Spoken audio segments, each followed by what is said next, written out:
In this town, the school playground was surfaced with blue asbestos. So was the racetrack. So were the driveways, the gardens, and the airstrip. Nobody stole it. Nobody spilled it. The company gave it away for free, because to them it was waste.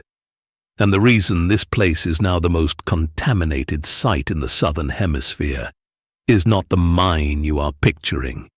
It is the town itself. Wittenoom sits in the Pilbara, in the north of Western Australia, 1,400 kilometres from Perth, at the mouth of a gorge people once called harshly beautiful. Today, it has no residents, no power, no road signs, and no place on any map. So why is it there? The rock under the Hamersley Range holds crocodylite, blue asbestos. Miners had known it was there since the 1910s, but nobody could make money from it until the late 1930s, when a pastoralist named Lang Hancock saw it could be mined at industrial scale. In 1943, a subsidiary of one of Australia's largest companies took over the operation. The war wanted fireproof material. The government wanted the empty north populated. So, a town was built where no town should reasonably exist. No river, no port, no farmland, nothing but a seam of soft blue fibre in the rock. Wittenoom existed for exactly one reason, and that reason was already known to be dangerous. 20,000 people passed through Wittenoom. 7,000 of them worked the mine and the mill. Families came from across Europe, many from Italy, chasing a wage in a place the company advertised with photographs of sunlit streets. What the photographs did not show was the waste. Every ton of fibre left tons of tailings behind, and the company gave the tailings away. It made excellent road base. It made a smooth surface for the racetrack. It kept the dust down in the yards. Parents spread it in gardens. The school laid it under the playground. Men held races to see who could fill an oil drum fastest. Children played in blue-grey sand that came from the mill. Here is the part that is hard to hear. None of this was a mystery. Doctors had linked asbestos dust to lung disease before the First World War.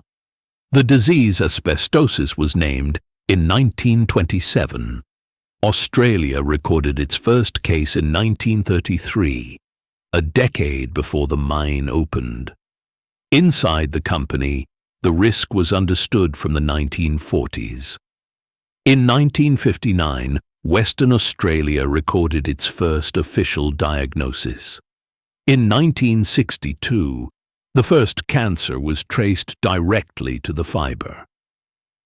And then, at the very end of 1966, the mine shut down. Not because of any of that.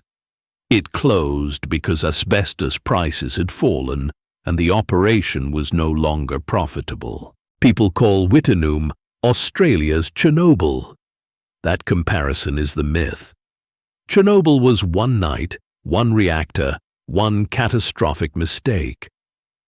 Wittenoom was 23 years of ordinary, legal, profitable business, and the closure of the mine changed almost nothing.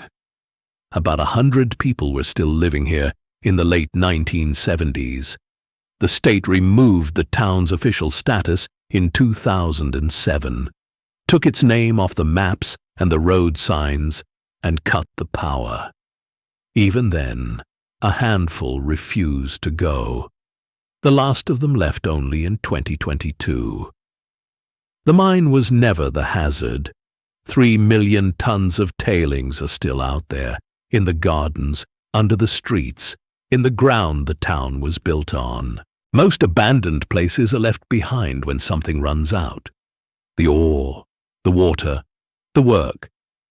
Wittenoom is different. What ran out was the excuse. The ore was still in the ground when the mine closed, and the danger had been documented for 40 years before anyone acted on it. The town was not destroyed by an accident. It was built, supplied, and slowly poisoned by the same decision, made over and over, for as long as it paid. Australia erased the name, but the ground kept the record. That is why it is there. A town-shaped hole in the map, held open by 3 million tons of something nobody wanted to pay to move. Every place hides a story like this, just beneath the surface. We'll keep digging them up, one map at a time.